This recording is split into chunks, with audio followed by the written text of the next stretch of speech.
Hello you lovely people, and welcome again for another ride along. In this video I will be chasing VORs just to practice the old navigation, and I'll be doing it in the MB-339PAN, but with a twist. I will be using the beautiful RAF livery, which makes it look like a cross between BAE Hawk and a Hunting Percival Jet Provost. So I'm going to start off at Cranwell, get onto the Trent VOR, which is here, follow that for around 20 nautical miles. Once we pass Syerston, we'll then jump onto the Gamston VOR, and then onto the Ottringham VOR, which is over here. We'll go around the Ottringham VOR, and then we'll go away from the VORs, so I can show you how you can get to places without trying to connect to the destination. You can use the previous spot to continue on and to get where you're wanting to go. And then we'll do the same for Gamston, and then once we get around about 10 to 14 nautical miles away from the Gamston VOR, I'll get back onto the Trent one, but turn onto a bearing of around about roughly 090, and then fly along that for around about 8 nautical miles. Then I will get onto the localizer for runway 8 at RAF Cranwell for the ILS. Probably be a long-winded flight, so I'll either jump cut or speed up some of the flying where there's not a lot going on in between. Just a quick one on VOR. If you was wondering what VOR stood for, VHF Omnidirectional Range, and if you ever see these on your travels, you know exactly what they are now. As you can see, each one sends a beam out that you'll catch and tell you which direction and things to head. There's a lot of information on it. So if you want to swat up a bit on VHF Omnidirectional Range, Wikipedia, and I know they're not the most 100% accurate site on the planet, but there's a lot of good information on there. Very good stuff on navigation aids and stuff like that. NDBs also is a good one to look out for. I may do a video on that at some point. Non-directional beacons. There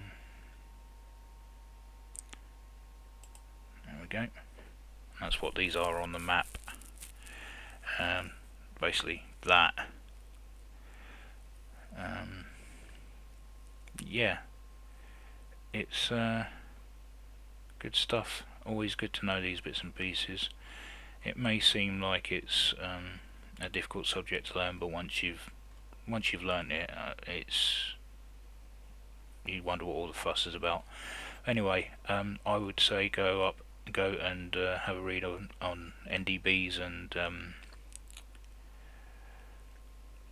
VHF Omnidirectional Range. It's always good. Anyway, to me in the cockpit. So as you can see, MB-339PAN in RAF livery. So as I say, it looks like a cross between a Hawk and a Jet Provost. Two very well-known British jet trainers.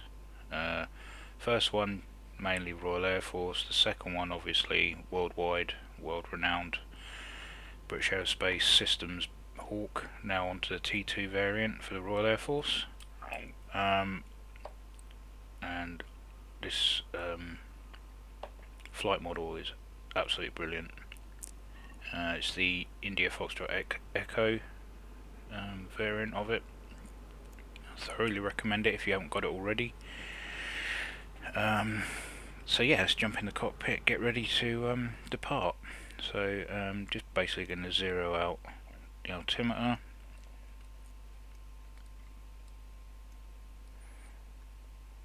Okay, right, so let's get this thing started. We'll flip battery on.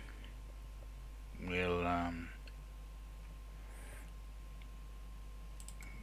switch on the fuel cutoff, master, jet limiter, get the engine started. In the meantime, while that's spooling up, we'll get the external lights going, get the instrument lights on. Right, and that gets to about 15%. We're going to want to take that out of the detent and into idle.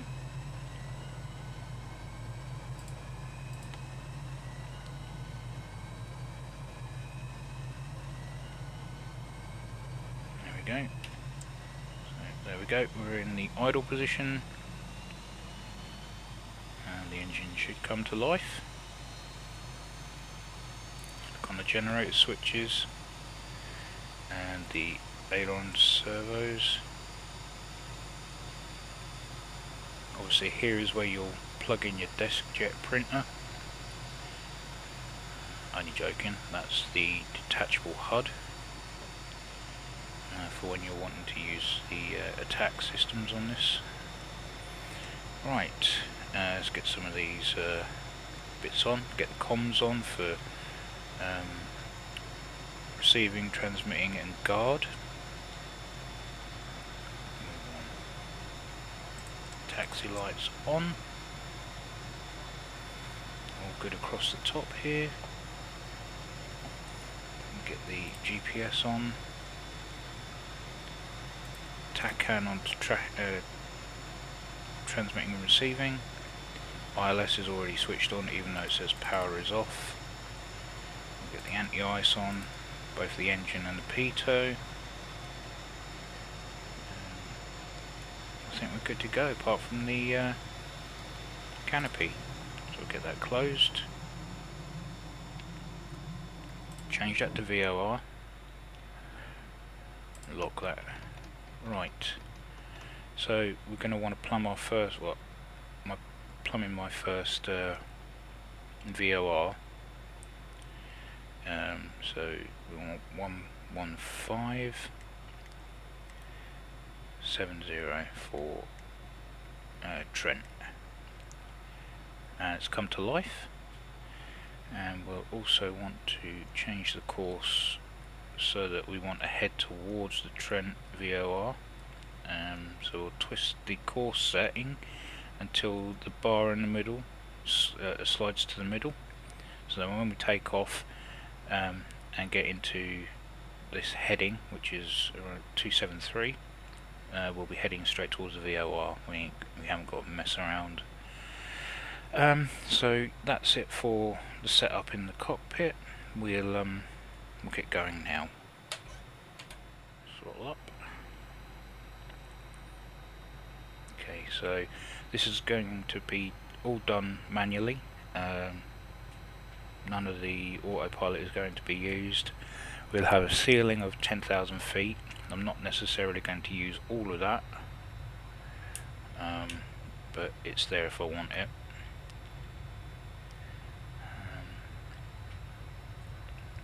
Get us lined up, and then we shall check the systems one more time, and then we'll go. So everything, all the needles are in the green, apart from RPMs. Zeroed out on the barometric altimeter. We're all good to go. We're set for VOR here, and not TACAN or radio navigation. So let's roll. Trim's neutral. Okay. Take off, make a right hand turn, and then head towards the VOR, like I said. So up, set the trim, right hand turn, and watching for the needle to make its way to the top. And I'll point out, if you're new to chasing VORs, I will point out how you know you're on.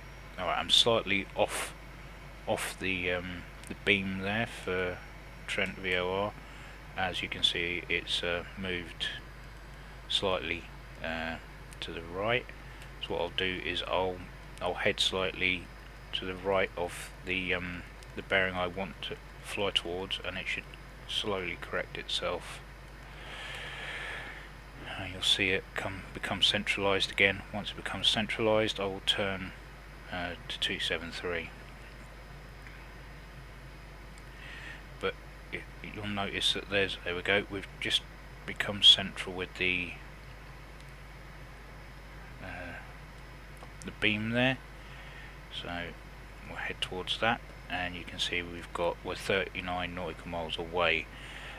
We have a little triangle that points up. That means we're going towards the VOR. If we were going away from it, the triangle would be pointing down. So this is called chasing the VOR, or at least it was when I was taught it. And it's, well, what it says it is. We are chasing the VOR. So we want to chase this until we're about 20 nautical miles out, and then I'm going to switch to Gamston and then set the course for that. But until then, it's just pretty much a steady ride until that reads 20 nautical miles there.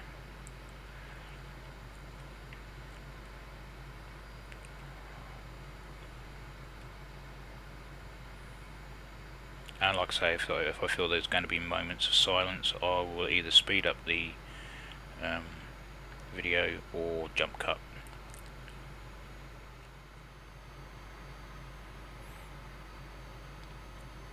Right, 26 nautical miles out. Getting ready to change the frequency. And obviously, every time you change the frequency, you're going to want to change the course needle, so that it points, till it eventually points to where you need it to go, and you'll know when you'll get to near the direction that you're going to want, because this line in the middle here will slide in to make a complete line, which I'll show you once we I know that made no sense whatsoever, but I'll explain it once I change frequencies. So 112.80.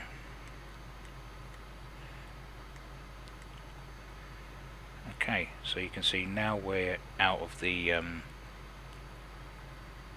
right direction, which is this here. So I'm going to change the heading needle until it gets to, at least I was going to, until the line is solid. Then we're going to turn into that direction. I'm going to be going over the VOR over the beam, because of I was a bit late on that one. But it doesn't mean we're not going to get where we need to go. Basically, if you come off course like this, instead of just flying like that and having the bar fly parallel with you, just simply go across, bring that line to you. Okay, you should see that start to move shortly. And as you can see, we've got our triangle pointing towards the VOR, so we're chasing the VOR again. Heading towards these power stations up here.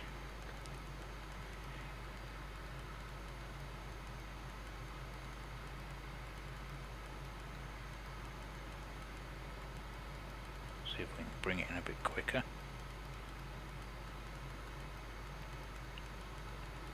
As we're only 11 miles away from Gamston.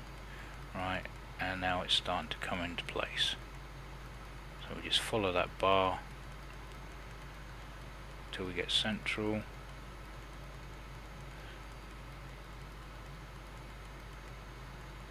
There we go, we're on heading. And not 9 nautical miles away.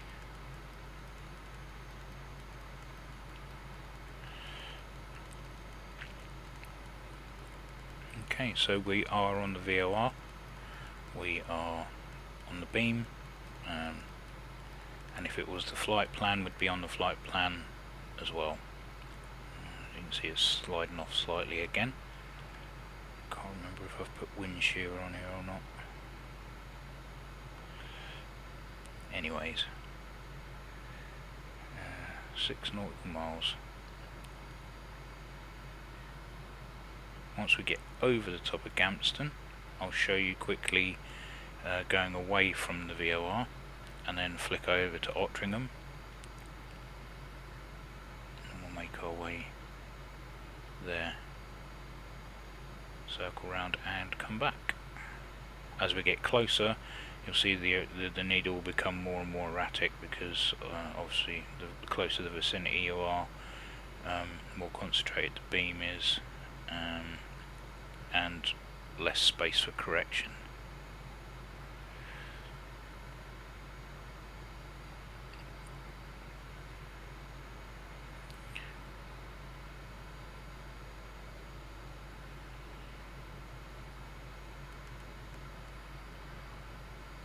Okay, so 2 miles out, 1 mile out.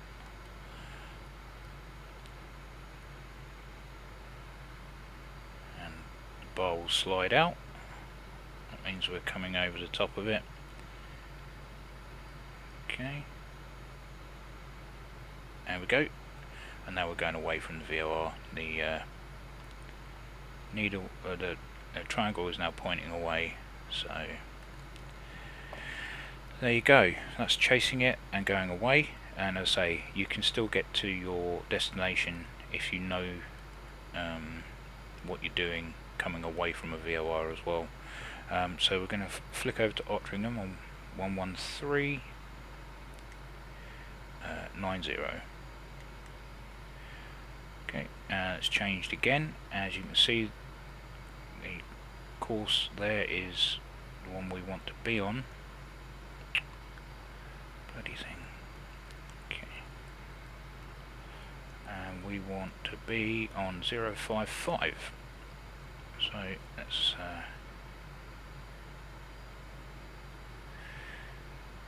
bring that round.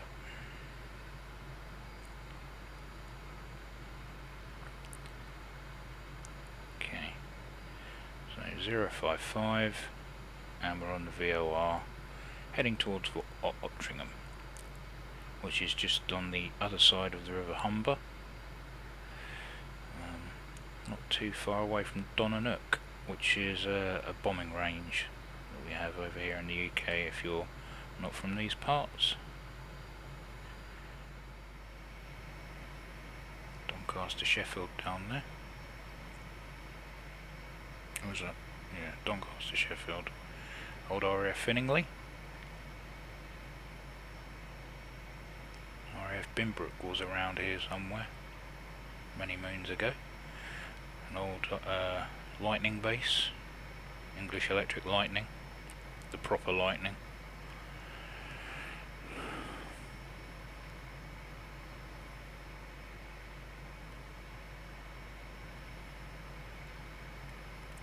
And there's the Humber.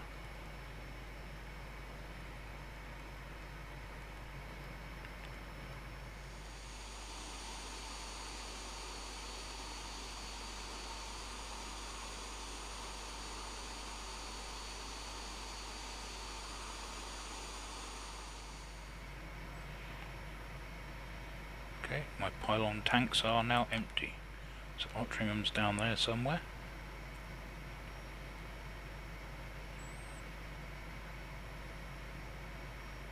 Just wait for this needle to swing all the way around the back.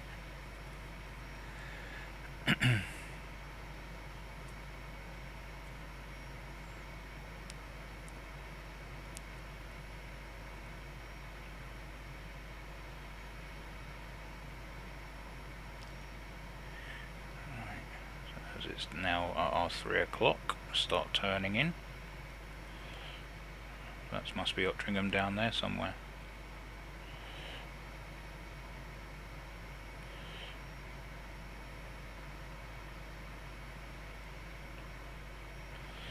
Bumpy, bumpy.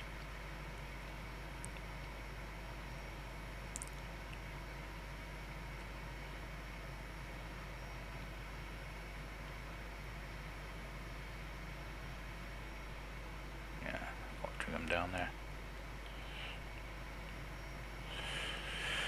Okay, and what we want to do is get that pointer to get directly behind us, get this lined up and follow this path all the way back, and it will take us straight back to Gamston without any problems at all. It will just take us straight back where we came from. So I've got 235 just to my left there slightly, but what I'm going to do is I'm going to bring the VOR beam back so that it's centralized to make a solid line. Ottringham's now to our 5 o'clock. You should see that start coming across now.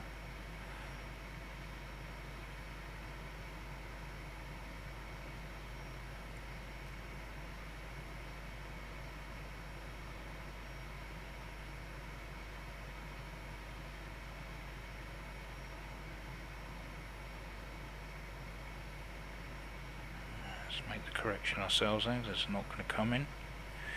Oh my god, what's going on with my computer? Oh wait, it's a pile of rubbish. That's why it's going all laggy. And there's Doncaster, Sheffield / Finningley again. Right, we're bringing that line back in, making it a solid line, getting it back at, so that we get 235 at our 12 o'clock. And now we're going to go fly away from that VOR, and that will take us straight back to Gamston. So I was taught this course on the Just Flight Grob Tutor on FSX about 6 years ago. Good little bit of navigation training, especially if you're not used to this sort of thing. The guy who trained me must have done it well, because I remember it even now. Right, so we're at 20 nautical miles away from Ottringham, so now we want to go to Gamston, so we want to tune back in on 112.80. Okay. Okay, so we wouldn't have gone directly to Gamston, but we wouldn't have been far off.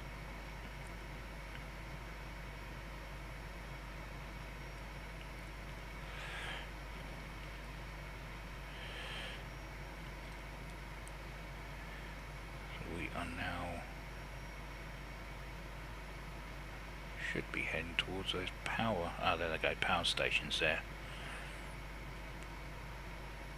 Okay, straight over the top.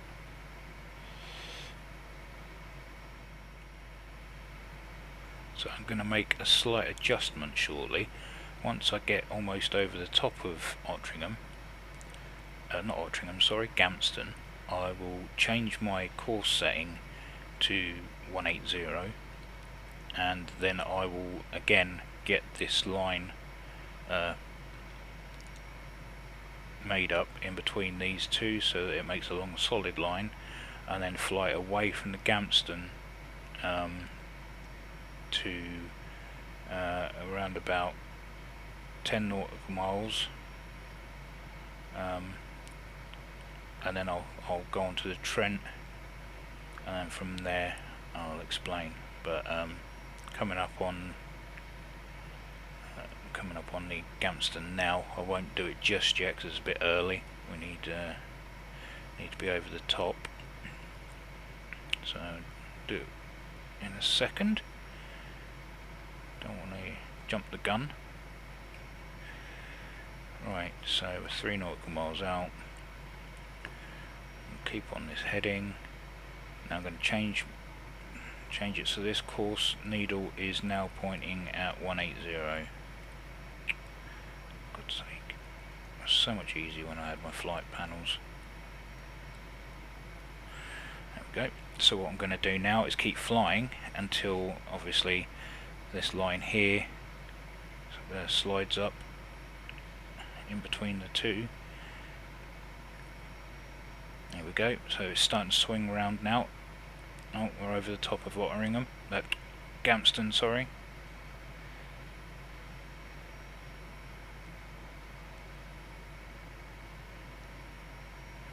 So I'm going to turn to 180.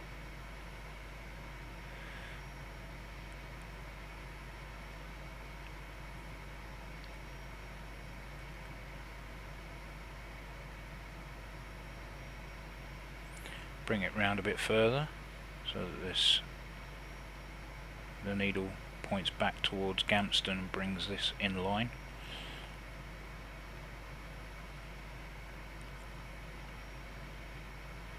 There we go, it's starting to come back, and again once that gets to the middle there we'll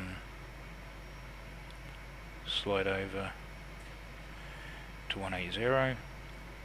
Should have preempted that really, it was a bit sluggish of me. There we go, 180, and we'll do that for another 4 nautical miles or so, and then I'll switch over to Trent.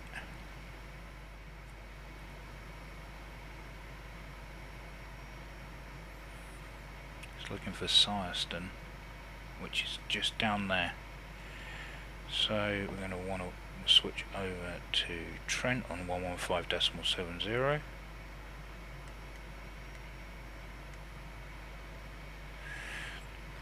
And set our bearing to 19, for God's sake, for 090.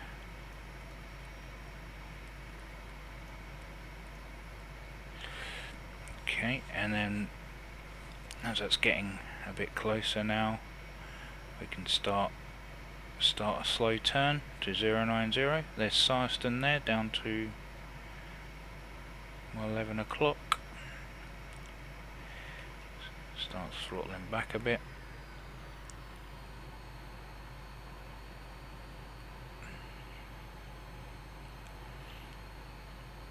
So I need to keep an eye out for Barkston Heath and Cranwell.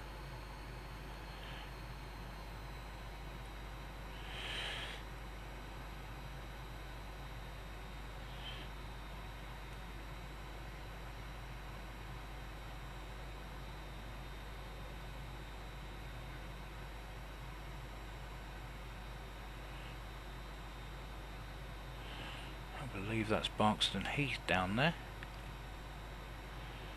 which means Cranwell is here somewhere, and that might be Waddington.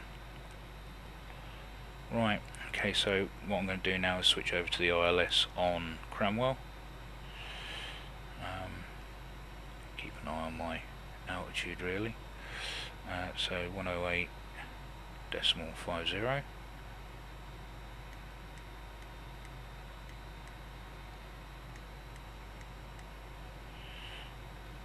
Okay.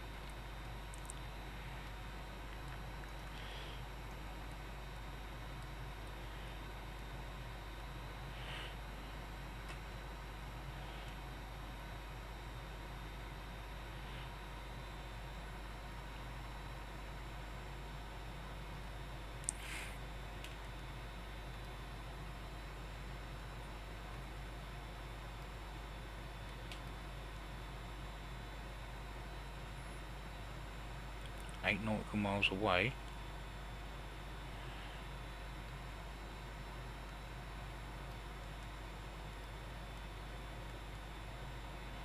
Need to get this lined up pretty sharpish.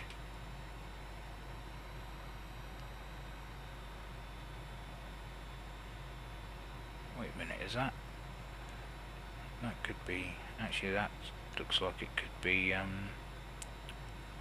Cranwell. Yeah, Barkson's Heath's there.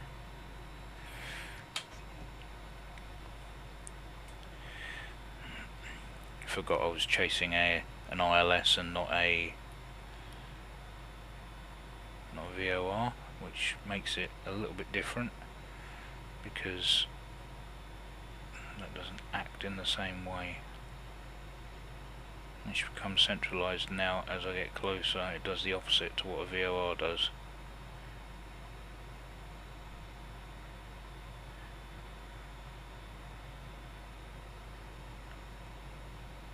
There we go.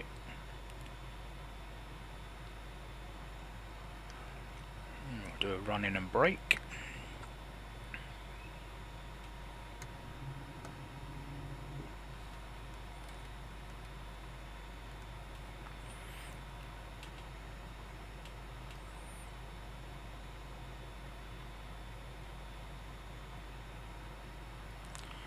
Messed up a little bit at the end, but we're still at Cranwell, and that's the main thing.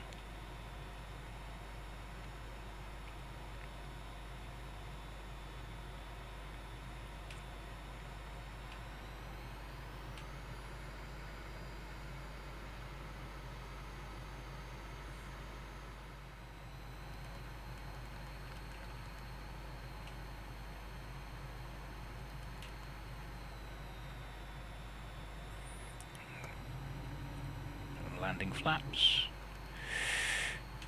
Right, okay, so we'll line up on the localizer.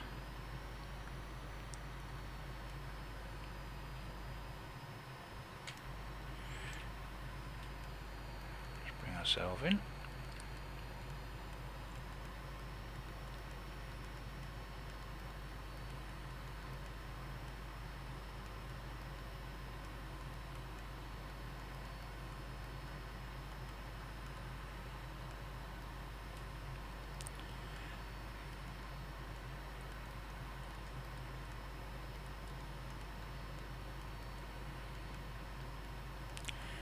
So we're slightly off on this one. Just bring it over a bit.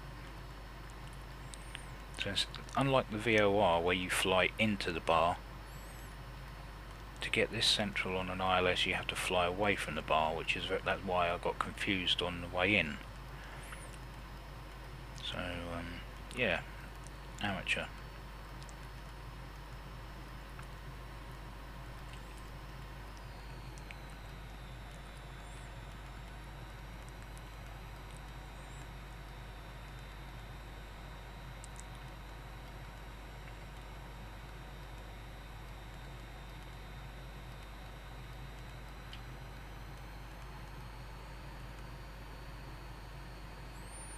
No glide slope.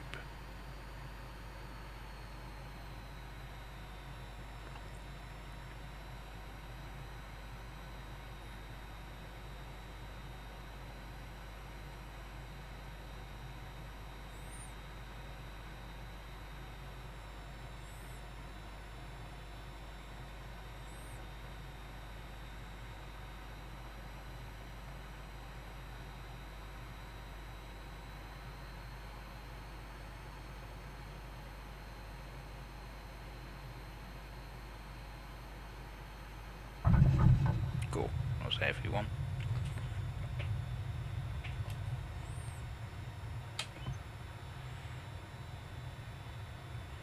Oh, actually helps to not have the parking brake on when you come into land.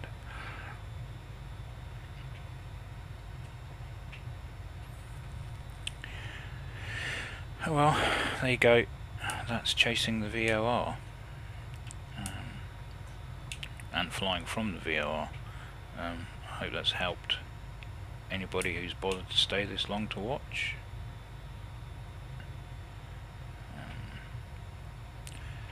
Not the most exciting of subjects, but an essential one for Flight Simulator, I find.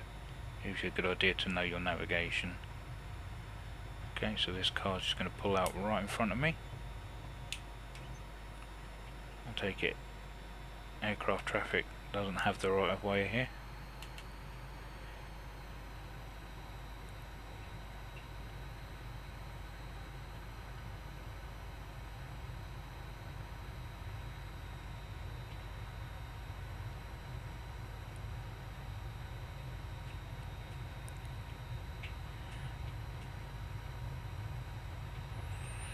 And you're just going to park there, are you, buddy?